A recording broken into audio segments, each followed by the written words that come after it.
നിലമ്പൂർ ഉപതെരഞ്ഞെടുപ്പ് പ്രചാരണം കൊഴുപ്പിച്ച് മുന്നണികളും സ്ഥാനാർത്ഥികളും. UDF സ്ഥാനാർത്ഥി ആര്യാടൻ ഷൗക്കത്തിന്റെ പ്രചാരണം മൂന്നാം ഘട്ടത്തിലേക്ക് കടന്നു. രണ്ടാം ഘട്ട പ്രചാരണം അവസാനിക്കാനിരിക്കെ അമരമ്പലം പഞ്ചായത്ത് പര്യടനത്തിലാണ് LDF സ്ഥാനാർത്ഥി M സ്വരാജ്. മന്ത്രി റിയാസിന്റെ നേതൃത്വത്തിൽ വോട്ടർമാരെ വിലയ്ക്ക് വാങ്ങാൻ ശ്രമം നടക്കുന്നുണ്ടെന്ന് സ്വതന്ത്ര സ്ഥാനാർത്ഥി PV അൻവർ ആരോപിച്ചു. പ്രചാരണത്തിന്റെ മൂന്നാം ഘട്ടത്തിലേക്ക് കടക്കുമ്പോൾ ബൂത്ത് തലത്തിൽ കുടുംബയോഗങ്ങൾ സംഘടിപ്പിച്ച് പരമാവധി വോട്ടുറപ്പിക്കാനുള്ള ശ്രമത്തിലാണ് UDF ക്യാമ്പ്. ബൂത്ത് തല യോഗങ്ങളിൽ മുതിർന്ന നേതാക്കൾ പങ്കെടുക്കുന്നുണ്ട്. പ്രതിപക്ഷ നേതാവ് VD സതീശൻ ഉൾപ്പെടെ മണ്ഡലത്തിൽ ക്യാമ്പ് ചെയ്ത് തെരഞ്ഞെടുപ്പ് പ്രചാരണ പ്രവർത്തനങ്ങൾ വിലയിരുത്തുന്നുമുണ്ട്. ഈ മാസം 13-ന് പ്രിയങ്ക ഗാന്ധി കൂടി എത്തുന്നതോടെ UDF ക്യാമ്പ് ആവേശത്തിലാകും. പരമാവധി വോട്ടർമാരെ നേരിൽ കണ്ട് വോട്ടുറപ്പിക്കാനുള്ള ശ്രമത്തിലാണ് UDF സ്ഥാനാർത്ഥി ആര്യാടൻ ഷൗക്കത്ത്. പിന്നെ ഇലക്ഷൻ കാലത്ത് ഇടതുപക്ഷം നടത്തുന്ന സമരത്തെക്കുറിച്ചൊന്നും ഇപ്പം ഞാൻ പ്രതികരിക്കേണ്ട കാര്യമില്ല. LDF സ്ഥാനാർത്ഥി M സ്വരാജിന്റെയും പ്രചാരണ തന്ത്രത്തിൽ മാറ്റമില്ല. വോട്ടർമാരെ നേരിൽ കാണുന്നു. ഇടവേളകളിൽ വിവിധ പരിപാടികളിലും പങ്കെടുക്കുന്നു.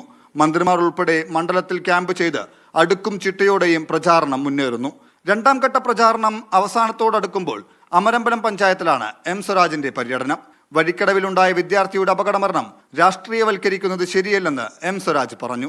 നാട്ടിലൊരു ദുരന്തമുണ്ടായാൽ സ്വാഭാവികമായും പ്രതിഷേധം ഉണ്ടാവേണ്ട കാര്യമാണെങ്കിൽ പ്രതിഷേധം ഇതെല്ലാം സ്വാഭാവികമാണ്. നിലമ്പൂരിലുണ്ടായ പ്രതിഷേധം അതിനോട് വിയോജിക്കുകയാണ് ചെയ്തത്. വിയോജിപ്പിന്റെ കാരണം ആശുപത്രിയിലേക്കുള്ള വഴിയാണ് തടയുന്നത്. ഇതിനിടെ മന്ത്രി മുഹമ്മദ് റിയാസിന്റെ നേതൃത്വത്തിൽ പെന്തക്കോസ്ത് വിഭാഗത്തിന്റെ വോട്ട് വിലക്ക് വാങ്ങാൻ ശ്രമം നടക്കുന്നതായി TMC പിന്തുണയ്ക്കുന്ന സ്വതന്ത്ര സ്ഥാനാർത്ഥി PV അൻവർ ആരോപിച്ചു.